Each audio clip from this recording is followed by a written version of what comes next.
Labas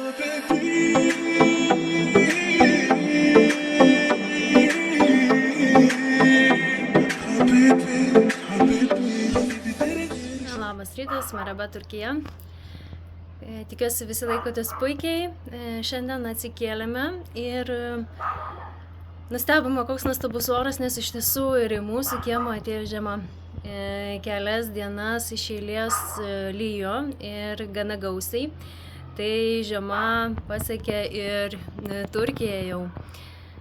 Nors temperatūra nėra labai žema, žinoma, naktį turbūt +12, +13, o dieną apie 14-15 laipsnių tikrai laikosi, kartais ir daugiau, bet jau jaučiasi, kad žiema ir Turkijoje atvėso ir tenka rengtis šiek tiek šilčiau ir naudotis šildymo priemonėm, kaip žino, Turkijoje, būtent Antalijos regione, centrinės šildymo sistemos nėra, tai tenka naudotis kondicionieriais, šildytuvais ir ta žiema čia irgi būna visai nemaloni, nors atrodytų ar ne 14-15 laipsnių mūsų ruduo, bet kadangi šildymo sistemos nėra, tai vakarai tokie nelabai jaukus būna.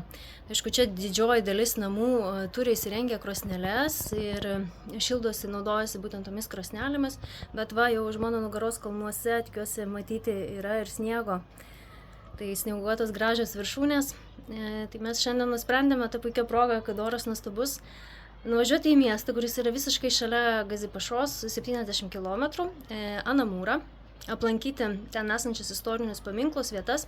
Ir šiaip sako, kelias labai gražus, serpantinai, atsiveria puikus vaizdai, tai žiūrėsim, važiuosim ir kviečiame prisijungti į mūsų kelionę, pasižiūrėti, kaip ten, kas ten yra ir tikrai ta kelionė iš Alanijos ir iš Gazipašos trunka, bent jau Google Maps. Anamūro miestelis yra Viduržemio jūros pakrantės piečiausiame Turkijos taške.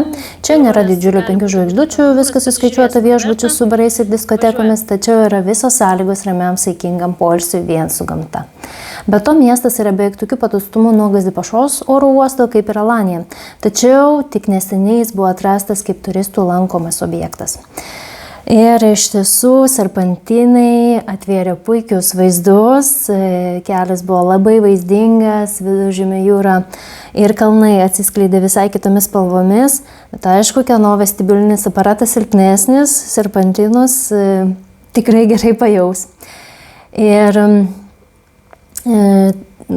šiandien bei ten tarp uolų pasislėpusios jaukios įlankėlės su smėlio paplūdimiais, prie kurių ne visada patogu privažiuoti, žinoma, bet jos tikrai vertos dėmesio atimančios žadą. Giedromis dienomis vietiniai minėjo, kad iš kai kurių vietų galima pamatyti Kiprą, kuris yra vos už 80 km. Taigi Anamūras ir Anamūriumas, pati gyvenvietė, pirmą kartą paminėta 7 amžiuje prieš Kristų, Asirijos kronikose, tačiau kasinėjimai parodė, kad jis egzistavo 1000 metų prieš tai. Didelį postūmį plėtrai davė Aleksandro Makedoniečio žygiai, dėl kurių jis buvo atkovotas iš persų ir vyko sparti jo helenizacija. Nepaisant to, kad vietiniai gyventojai nebuvo graikų kilmės, jie greitai perėmė helenų kalbą ir gyvenimo būdą. Tikrasis senovės Anamūro klestėjimas įvyksta po romėnų užkariavimo ir visiškas Kilikijos piratų sunaikinimas, kurį atliko Julijus Cezarius ir Pompėjus didysis, lėmė jūrų prekybos atgimimą regione. Taigi čia taip trumpai, visiems, kas besidomi istorija, tikrai manau, kad galima rasti įvairių šaltinių ir tikrai įdomių pasakojimų apie tai, kas buvo šiose vietose.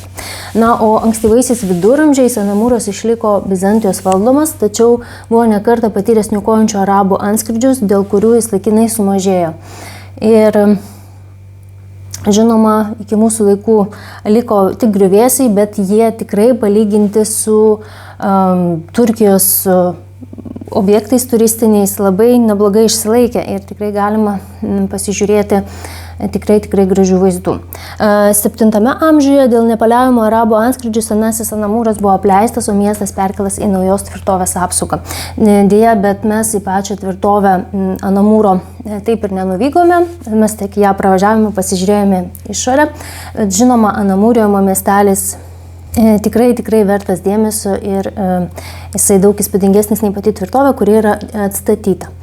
Taigi apie 900 žmonių talpinančių amfiteatro griuvėsiai, 2 iš dalies sunaikintos bažnyčios, miestą vandeniu tiekęs akvedukas ir baseinų liekanas, taip pat nekropolis, kuriame archeologai aptiko apie 350 kapų. Tai tikrai dalis kapų labai gerai išsilaikė ir va galite matyti video, yra ir mozaikų, ir freskų išsilaikiusių, tai tikras muziejus po dangumi. Beje, įėjimas į Anamūriumą yra mokamas, jis kainavo 60 lyrų 2024 m. sausio mėnesį vienam asmeniui, bet tikrai to vertas, nes ir vieta sutvarkyta, ir kai kuriuose kapavietėse galite matyti surinktus archifaktus ir tikrai yra ką pamatyti, pasižiūrėti.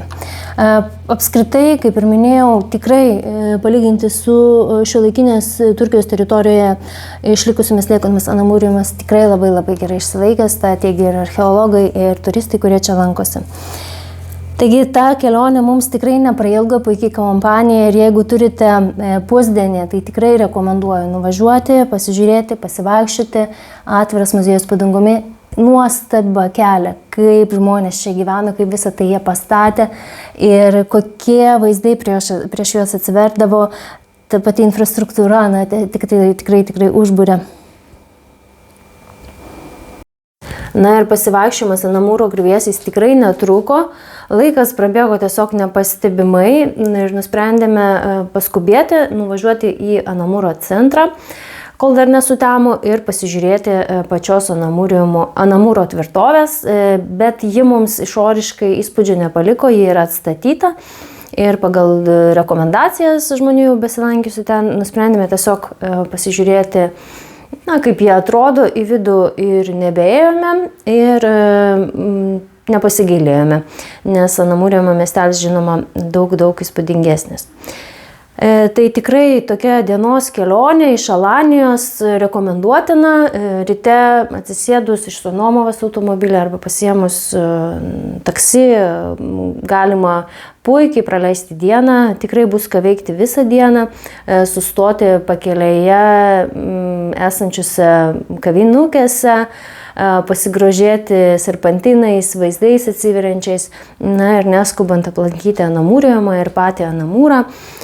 Nes miestelis pats irgi vertas dėmesio, apie 60 000 gyventojų, panašiai kaip ir Gazipašaje, bet jo infrastruktūra mums patiko, miestas šiek tiek kitaip suplanuotas, tvarkingas labai, ir nors dabar turistų visiškai nėra, bet matoma, kad vasarą čia turistų yra parduotuvėlių, kavinukių, tai tikrai bus ką veikti, kur užeiti ir pavalgyti, ir apsipirkti, nusipirkti ir suvenyrų, ir kaip visada Turkijoje tekstilės labai daug.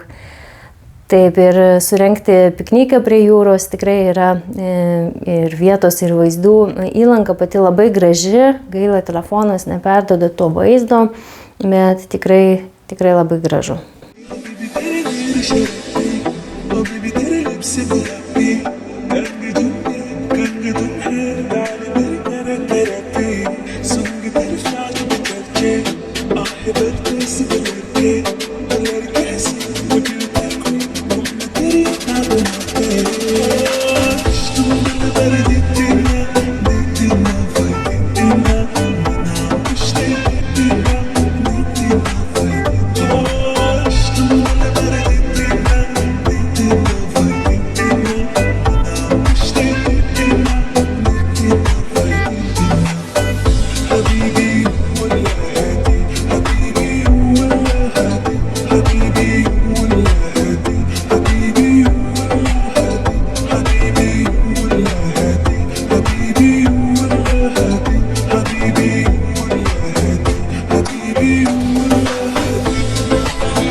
Kelionės pabaigoje nusprendėme nuvažiuoti į patį centrą ir pasivaikščioti Prieplauką, kuri yra ten, ji labai didelė. Matomai, čia buvo planuotas susisiekimas su Kipru, kuris visiškai šalia.